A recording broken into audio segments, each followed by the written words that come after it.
ನಮಸ್ಕಾರ, welcome back to my channel. ಸಂಜೆ ಹೊತ್ತು ಏನಾದರೂ ತಿಂಡಿ ತಿನ್ನಬೇಕು ಅನಿಸಿದಾಗ ಅಥವಾ ನೈಟ್ ಹೊತ್ತೇ ಆಗಲಿ ನಾವು ಈ ರೀತಿ ತಿಂಡಿ ಮಾಡ್ಕೊಂಡು ತಿಂದರೆ ಸಕ್ಕತ್ತಾಗಿರುತ್ತೆ.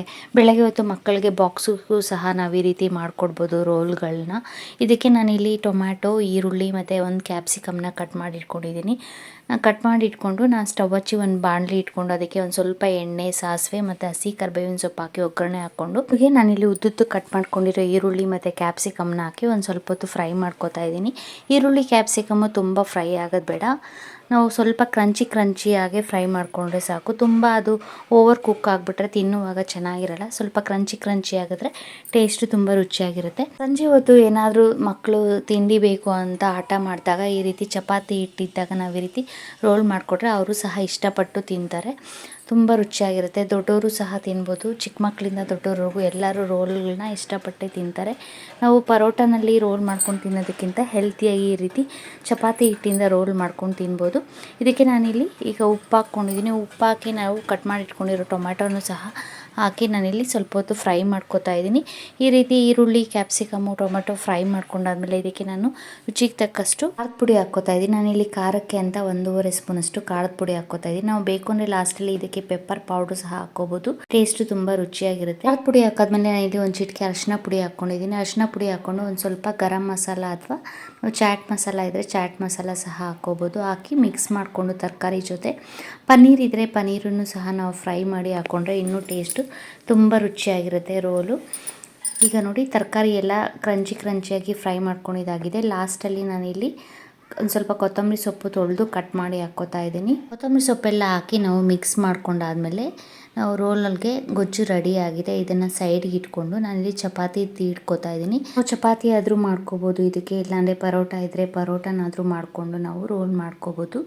ಟೇಸ್ಟು ತುಂಬ ರುಚಿಯಾಗಿರುತ್ತೆ. ಈ ರೀತಿ ನಾನು ಒಂದು 2ರಿಂದ 3 ಚಪಾತಿನ ಈ ರೀತಿ ಲೇಯರ್ ಬರೋ ಹಾಗೆ ನಾವು ಒಂದು 4 ಫೋಲ್ಡ್ ಮಾಡಿಕೊಂಡು ನಾನಿಲ್ಲಿ ಟ್ರಯಾಂಗಲ್ ಶೇಪಲ್ಲಿ ಫೋಲ್ಡ್ ಮಾಡಿಕೊಂಡು ಚಪಾತಿನ ಲಟ್ಟಿಸ್ಕೊತಾ ಇದ್ದೀನಿ. ನಾವು ಬೇಕು ಅಂದರೆ ಚಪಾತಿನಲ್ಲೇ ಕಟ್ ಮಾಡಿಬಿಟ್ಟು ಇದನ್ನೇ ಪರೋಟ ಥರ ಮಾಡಿಕೊಂಡು ಗೋಧಿ ಹಿಟ್ಟಲ್ಲೇ ಪರೋಟನೂ ಸಹ ಮಾಡ್ಕೋಬೋದು. ನಾನಿಲ್ಲಿ ನಾರ್ಮಲಾಗಿ ಚಪಾತಿ ಮಾಡ್ಕೊಂಡಿದ್ದೀನಿ. ತವಾ ಚೆನ್ನಾಗಿ ಕಾದಿದೆ ಅಲ್ಲ, ಅದಕ್ಕೆ ಒಂದು ಸ್ವಲ್ಪ ಎಣ್ಣೆ ಹಾಕಿ ನಾನು ಎರಡೂ ಸೈಡು ಚಪಾತಿನ ಬೇಯಿಸ್ಕೊತಾ ಇದ್ದೀನಿ. ನಾನು ನಾರ್ಮಲಾಗಿ ಚಪಾತಿಗೆ ಯಾವ ರೀತಿ ಲಟ್ಟಿಸ್ಕೊಂಡು ಬೇಯಿಸ್ಕೊತೀವೋ ಅದೇ ರೀತಿ ನಾನಿಲ್ಲಿ ಚಪಾತಿನ ರೆಡಿ ಮಾಡ್ಕೊತಾ ಇದ್ದೀನಿ. ಆಗಿರೋದ್ರಿಂದ ಸ್ವಲ್ಪ ತಿಕ್ಕಾಗಿರಬೇಕು ಮತ್ತು ಒಂದು ಸ್ವಲ್ಪ ಕ್ರಂಚಿಯಾಗಿ ಬೇಯಿಸ್ಕೊಂಡ್ರೆ ಚೆನ್ನಾಗಿರುತ್ತೆ ಸಾಫ್ಟ್ಗಿಂತ. ಈ ರೀತಿ ಎರಡೂ ಸೈಡು ಚೆನ್ನಾಗಿ ಬೇಯಿಸ್ಕೊಂಡಾದ್ಮೇಲೆ ನಾನು ಒಂದು 2ರಿಂದ 3 ಚಪಾತಿ ರೆಡಿ ಮಾಡಿ ಇಟ್ಕೊಂಡಿದ್ದೀನಿ. ಇದ್ರೊಳಗೆ ನಾನು ಒಂದು 2ರಿಂದ 3 ಮೊಟ್ಟೆ ತೊಗೊಂಡಿದ್ದೀನಿ. ಫಸ್ಟು ಮೊದಲಿಗೆ ಚಪಾತಿ ರೆಡಿ ಮಾಡ್ಕೊಂಡಾದ್ಮೇಲೆ ನಾನಿಲ್ಲಿ ಒಂದು ಸ್ವಲ್ಪ ಎಣ್ಣೆ ಹಾಕ್ಕೋತಾ ಇದ್ದೀನಿ ತವಾಗೆ ಅಥವಾ ಹೆಂಚಿಗೆ. ಎಣ್ಣೆ ಹಾಕ್ಬಿಟ್ಟು ನಾವು ಮೊಟ್ಟೆ ತೊಗೊಂಡು ಮೊಟ್ಟೆನ ಈ ಹೆಂಚಿನ ಮೇಲೆ ಹಾಕ್ಕೋಬೇಕು. ನಾನಿಲ್ಲಿ 2 ಮೊಟ್ಟೆನ ಒಡೆದು ಹಾಕ್ಕೋತಾ ಇದ್ದೀನಿ.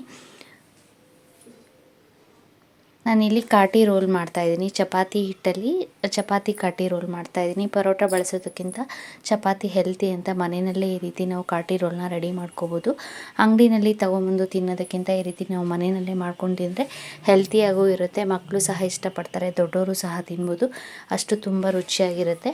ನಾವು ಈಸಿಯಾಗಿ ವಿತಿನ್ 5 to 10 ಮಿನಿಟ್ಸು ಚಪಾತಿ ಹಿಟ್ಟು ಮನೆಯಲ್ಲೇ ಮಿಕ್ಸ್ ಮಾಡಿರೋದಿದ್ರೆ ಈ ರೀತಿ ನಾವು ಕಾಟಿ ರೋಲ್ನ ಮಾಡಿಕೊಂಡು ತಿನ್ಬೋದು. ಈವ್ನಿಂಗ್ ಟೈಮಿಂಗ್ಸ್ ಆಗಲಿ ಅಥವಾ ಮಕ್ಕಳ ಲಂಚ್ ಬಾಕ್ಸ್ಗಾಗಲಿ ತುಂಬ ರುಚಿಯಾಗಿರುತ್ತೆ.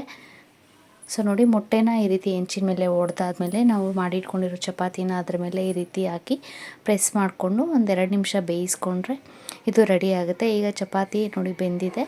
ಫಸ್ಟಿಗೆ ನಾವು ಚಪಾತಿನ ಬೇಯಿಸಿಟ್ಕೊಂಡಿರೋದ್ರಿಂದ ನಾವು ಜಸ್ಟ್ ಅದು ಎಗ್ ಬೆಂದರೆ ಸಾಕು.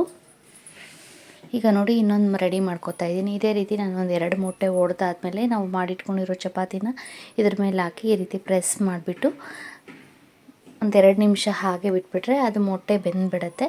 ಸೊ ಈಗ ಇದನ್ನು ನೀಟಾಗಿ ತಕ್ಕೋಬೇಕು. ಈ ರೀತಿ ಉಲ್ಟಾ ಹಾಕ್ಕೊಂಡು ನಾವು ಇದ್ರ ಮೇಲೆ ನಾವು ಮಾಡಿಟ್ಕೊಂಡಿರೋ ಸ್ಟಫಿಂಗ್ನ ಹಾಕಿ ರೋಲ್ ಮಾಡಿಕೊಂಡ್ರೆ ಚಪಾತಿ ರೋಲು ಅಥವಾ ಕಾಟಿ ರೋಲು ರೆಡಿ ಆಗುತ್ತೆ.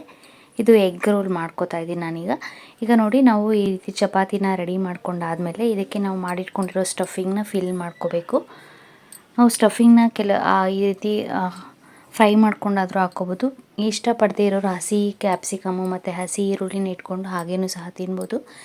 ಇದಕ್ಕೆ ಸ್ಟಾರ್ಟಿಂಗಲ್ಲೇ ನಾವು ಬೇಕು ಅಂದರೆ ಟೊಮೆಟೊ ಸಾಸ್ನ ಈ ರೀತಿ ಸ್ಪ್ರೆಡ್ ಮಾಡಿಕೊಂಡು ಆಮೇಲೆ ನಾವು ಮಾಡಿಟ್ಕೊಂಡಿರೋ ಸ್ಟಫಿಂಗ್ನ ಹಾಕಿ ಅದ್ರ ಮೇಲೆ ಒಂದು ಸ್ವಲ್ಪ ಟೊಮೆಟೊ ಸಾಸ್ ಹಾಕಿ, ಚಿಲ್ಲಿ ಸಾಸ್ ಇದ್ದರೆ ಚಿಲ್ಲಿ ಸಾಸ್ ಹಾಕಿ, ಹಸಿ ಈರುಳ್ಳಿ ಮತ್ತು ಸೌತೆಕಾಯಿ ಇದ್ದರೆ ನೀವು ಬೇಕು ಅಂದರೆ ಆಪ್ಷನಲ್ ಸೌತೆಕಾಯಿ ಸಹ ಹಾಕ್ಕೊಂಡು ಈ ರೀತಿ ರೋಲ್ ಮಾಡಿಕೊಂಡ್ರೆ ಈ ರೀತಿ ಎಗ್ ಕಾಟಿ ರೋಲು ರೆಡಿ ಆಗುತ್ತೆ. ಇದೇ ರೀತಿ ನಾನು ಇನ್ನೊಂದನ್ನು ರೆಡಿ ಮಾಡ್ಕೊತಾ ಇದ್ದೀನಿ.